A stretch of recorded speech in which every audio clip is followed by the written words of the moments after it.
નમસ્કાર શ્રીજી રસોઈમાં આપ સૌનું ખૂબ ખૂબ સ્વાગત છે। તો આજે આપણે ફટાફટ બની જાય અને એકદમ ખસ્તા એવા ચટપટા નવી રીતે સમોસા બનાવીશું। તો એકવાર આ રેસીપીને ચોક્કસથી ટ્રાય કરજો, તમને વારંવાર બનાવવાનું મન થશે। તો લોટ બાંધવા માટે સૌપ્રથમ વાસણમાં આપણે 2 કપ જેટલો મેંદો લઈશું અને સ્વાદ પ્રમાણે મીઠું ઉમેરી દેવાનું છે। 1 ટીસ્પૂન જેટલો અજમો લઈશું, જેને હાથ વડે આપણે ક્રશ કરી લઈશું। અજમાનો સ્વાદ બહારના લેયરમાં ખૂબ જ સરસ આવે છે। ત્યારબાદ 1/4 કપ જેટલું આપણે તેલ લેવાનું છે। અહીં જો તમને ઘી લેવું હોય તો તમે ઘીનો ઉપયોગ પણ કરી શકો છો।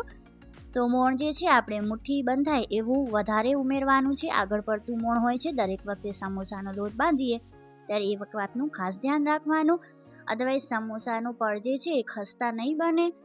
જો મુઠ્ઠી ન બંધાય તો 1 થી 2 ચમચી જેટલું બીજું તેલ કે ઘી આપણે ઉમેરી દેવાનું। તો 2 ચમચી જેટલું તેલ જે છે હું અહીં ફરીથી ઉમેરી રહી છું।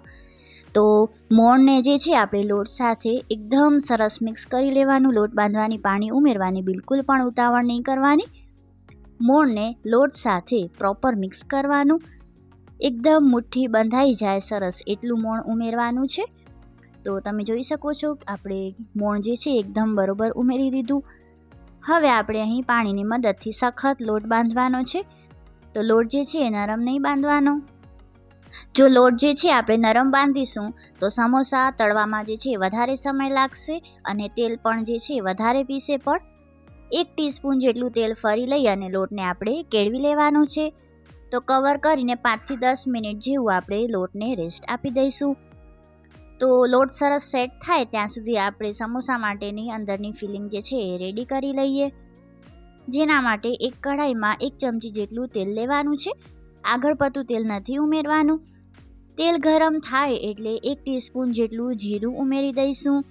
અડધી ટીસ્પૂન જેટલી હિંગ ઉમેરી દેવાની છે। 1 ટીસ્પૂન જેટલો આપણે અહીં અજમાને હાથ વડે ક્રશ કરીને ઉમેરીશું। ત્યારબાદ 1 ટીસ્પૂન જેટલી કસૂરી મેથીને ક્રશ કરીને ઉમેરવાની છે। બહુ જ સરસ સ્વાદ આવે છે કસૂરી મેથીનો। ત્યારબાદ આપણે 2 ટેબલસ્પૂન જેટલું લસણ અને 1 ટેબલસ્પૂન જેટલું આદુની પેસ્ટ ઉમેરી દઈશું। જો લસણ ન ખાતા હો તો તમે લસણને જે છે એ સ્કીપ કરી દેજો। 1 ટેબલસ્પૂન જેટલા સૂકેલો ફુદીનાનો પાવડર ઉમેરવાનું છે।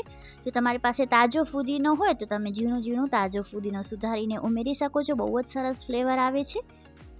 ત્યારબાદ અડધા કપ જેટલા આપણે બાફેલા વટાણા ઉમેરી દઈશું અને વટાણાને જે છે આ રીતે સ્મેશરની મદદથી અધકચરા સ્મેશ કરી લેવાના છે। તો વટાણાનો સ્વાદ પણ સમોસામાં ખૂબ જ સરસ આવે છે।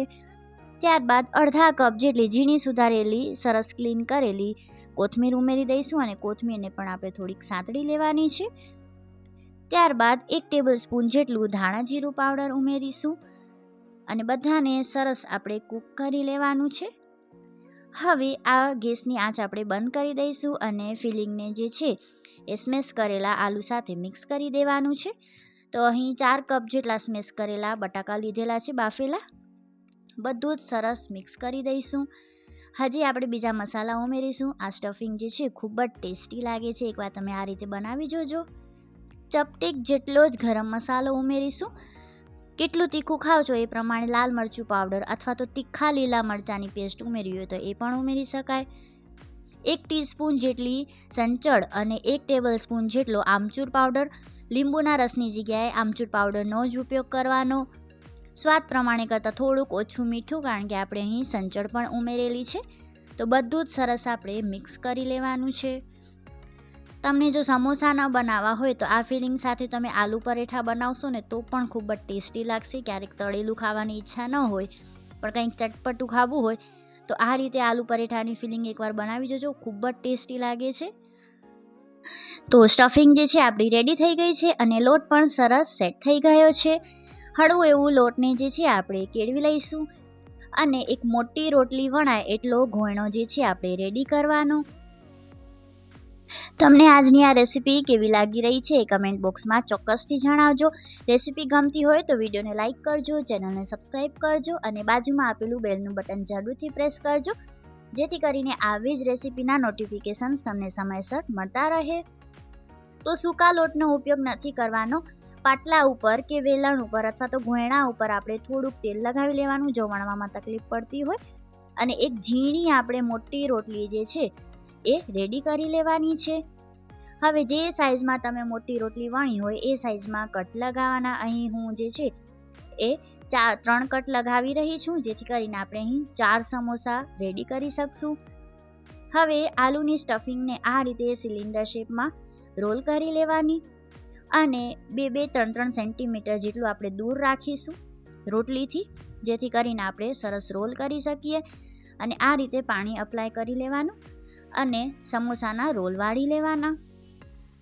તો દેખાવમાં પણ એકદમ ડિફરન્ટ લાગે છે અને ફટાફટ પણ બની જાય છે. તો આ રીતે રોલ કરી અને છેડા ઉપર ફરી આપણે પાણી અપ્લાય કરવાનું હળવું એવું, અને પ્રોપર જે છે એ સ્ટીક કરી લેવાનું બીજા પડ સાથે. તો આ જ રીતે આપણે બીજા રોલ પણ જે છે એ રેડી કરી લઈશું. તો ઘરે ક્યારેક પાર્ટી હોય તો આ રીતે આપણે અલગ શેપના ફટાફટ સમોસા સર્વ કરીએ તો દેખાવમાં પણ એકદમ ડિફરન્ટ લાગે છે. તો આ સમોસા રોલને આપણે હળવા ગરમ તેલમાં જે છે એ મૂકી દઈશું. એકદમ ગરમ તેલમાં સમોસાને ક્યારેય પણ ફ્રાય નહીં કરવાના. આ રીતે સમોસા આપણે તેલમાં મૂકીએ તો નાના નાના બબલ થાય એવું તેલ ગરમ જોઈએ. ત્યારબાદ મધ્યમ ગેસની આંચ પર અલટ પલટ કરીને સમોસાને જે છે આપણે તળી લઈશું. જો ફૂલ ગેસ ઉપર સમોસા તળશો તો સમોસા જે છે અંદરથી કાચા રહી જશે અને બહારથી જે છે ફટાફટ લાલ થઈ જશે. માટે હંમેશા મધ્યમ ગેસની આંચ પર તળવાના. અને હળવી એવી સ્ટફિંગ જો આ રીતે બહાર દેખાય તો તમે જ્યારે તળાઈ જાય અને કડાઈમાંથી કાઢો અને પછી હળવું એવું પ્રેસ કરશો સ્ટફિંગને, તો સ્ટફિંગ જે છે પાછી અંદર સેટ થઈ જશે. આશા રાખું છું તમને આજની આ રેસીપી પસંદ આવી હશે, ઉપયોગી લાગી હશે. ફરી મળીશું નવી રેસીપી સાથે. ત્યાં સુધી આવજો.